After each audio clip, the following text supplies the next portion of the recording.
El fantasma de Canterville, por Oscar Wilde. Capítulo 1. Cuando Mr. Hiram B. Otis, ministro de los Estados Unidos de América, compró Canterville Chase, todo el mundo le dijo que cometía una gran locura, porque la finca estaba embrujada. Hasta el mismo Lord Canterville, como hombre de la más escrupulosa honradez, se creyó en el deber de participárselo a Mr. Otis cuando llegaron a discurrir las condiciones. «Nosotros mismos», dijo Lord Canterville, «nos hemos resistido en absoluto a vivir en ese sitio desde la época en que mi tía abuela, la duquesa de Bolton, tuvo un ataque de nervios del que nunca se repuso por completo, motivado por el espanto que experimentó al sentir que las manos de un esqueleto se posaban sobre sus hombros estando vistiéndose para cenar. Me creo en el deber de decirle, Mr. Otis, que el fantasma que ha sido visto por varios miembros de mi familia que viven actualmente, así como por el rector de la parroquia, el reverendo Augusto Dampier, agregado del King's College de Oxford. Después del trágico accidente ocurrido a la duquesa, ninguna de las doncellas quiso quedarse en casa, y Lady Canterville no pudo ya conciliar el sueño a causa de los ruidos misteriosos que llegaban del corredor y de la biblioteca.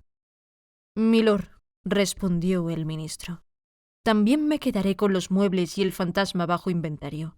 Llego de un país moderno en el que podemos tener todo cuanto el dinero es capaz de proporcionar.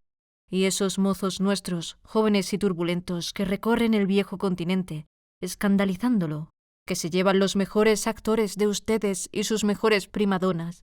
Estoy seguro de que si queda todavía un verdadero fantasma en Europa, vendrán a buscarlo enseguida para colocarle en uno de nuestros museos públicos o para pasearle por los caminos como un fenómeno». «El fantasma existe, me lo temo», dijo Lord Canterville sonriendo, «aunque quizás se resista a las ofertas de sus intrépidos empresarios. Hace más de 3 siglos que se le conoce. Data con precisión de 1574 y nunca deja de mostrarse cuando está a punto de ocurrir alguna defunción en la familia». «Bah, los médicos de cabecera hacen lo mismo, Lord Canterville. Amigo mío, un fantasma no puede existir, y no creo que las leyes de la naturaleza admitan excepciones en favor de la aristocracia inglesa». «¿Realmente?», dijo Lord Canterville, que no acababa de comprender la última observación de Mr. Otis.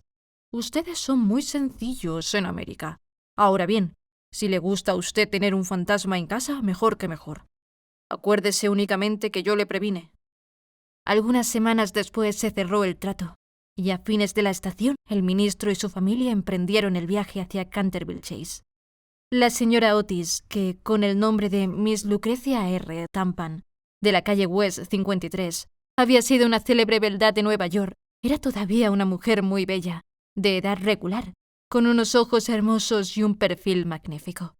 Muchas damas americanas, cuando abandonan su país natal, adoptan aires de persona atacada de una enfermedad crónica, y se figuran que eso es uno de los sellos de distinción europea. Pero la señora Otis no cayó nunca en ese error. Tenía una naturaleza espléndida y una abundancia extraordinaria de vitalidad. A decir verdad, era completamente inglesa en muchos aspectos, y era un ejemplo excelente para sostener la tesis de que lo tenemos todo en común con América hoy día, excepto la lengua, como es de suponer. Su hijo mayor, bautizado con el nombre de Washington por sus padres, en un momento de patriotismo que él no cesaba de lamentar, era un muchacho rubio de bastante buena figura, que había logrado que se le considerase candidato a la diplomacia, dirigiendo al grupo alemán en los festivales del Casino de Newport durante 3 temporadas seguidas. Y aún en Londres pasaba por ser un bailarín excepcional. Sus únicas debilidades eran las gardenias y la nobleza. Aparte de eso, era perfectamente sensato. Miss Virginia E. Otis era una muchachita de 15 años, esbelta y graciosa como un cervatillo, con mirada francamente encantadora en sus grandes ojos azules. Amazona maravillosa, sobre su pony, derrotó una vez en carreras al viejo Lord Bilton, dando 2 veces la vuelta al parque y ganándole por caballo y medio, precisamente frente a la estatua de Aquiles, lo cual provocó un entusiasmo tan grande en el joven duque de Cheshire que le propuso matrimonio allí mismo, y sus tutores tuvieron que mandarle aquella misma noche a Eton, bañado en lágrimas.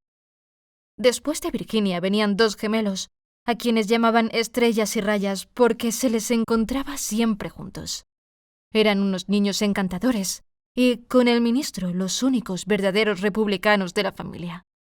Como Canterville Chase está a 7 millas de Ascot, la estación más próxima, Mr. Otis telegrafió que fueran a buscarle en coche descubierto y emprendieron la marcha en medio de la mayor alegría. Era una noche encantadora de julio y el aire estaba impregnado por el aroma de los pinos. De vez en cuando se oía una paloma arrullándose dulcemente o se vislumbraba entre los helechos la pechuga de oro bruñido de algún faisán. Ligeras ardillas les espiaban desde lo alto de las hayas a su paso. Unos conejos corrían como exhalaciones a través de los matorrales o sobre los collados cubiertos de musgo, levantando su rabo blanco. Sin embargo, no bien entraron en la avenida de Canterville Chase, el cielo se cubrió repentinamente de nubes.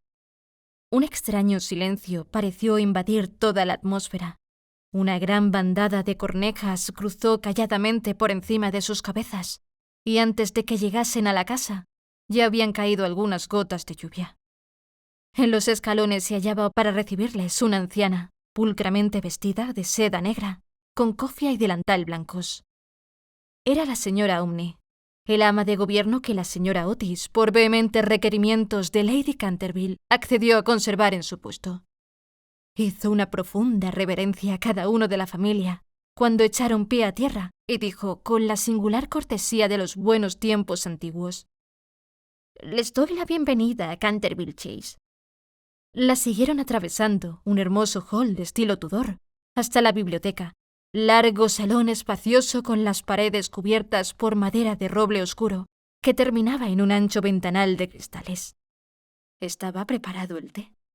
Luego, una vez que se quitaron los abrigos, ya sentados, se pusieron a curiosear en torno suyo, mientras la señora Umney iba de un lado para otro.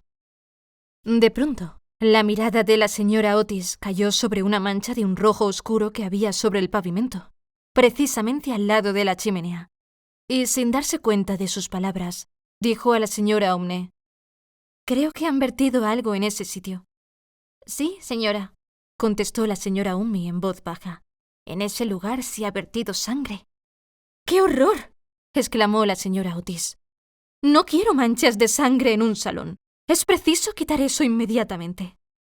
La vieja sonrió y con voz misteriosa repuso: «Es sangre de Lady Leonor de Canterville, que fue muerta en ese mismo sitio por su propio marido, Sir Simon de Canterville, en 1565.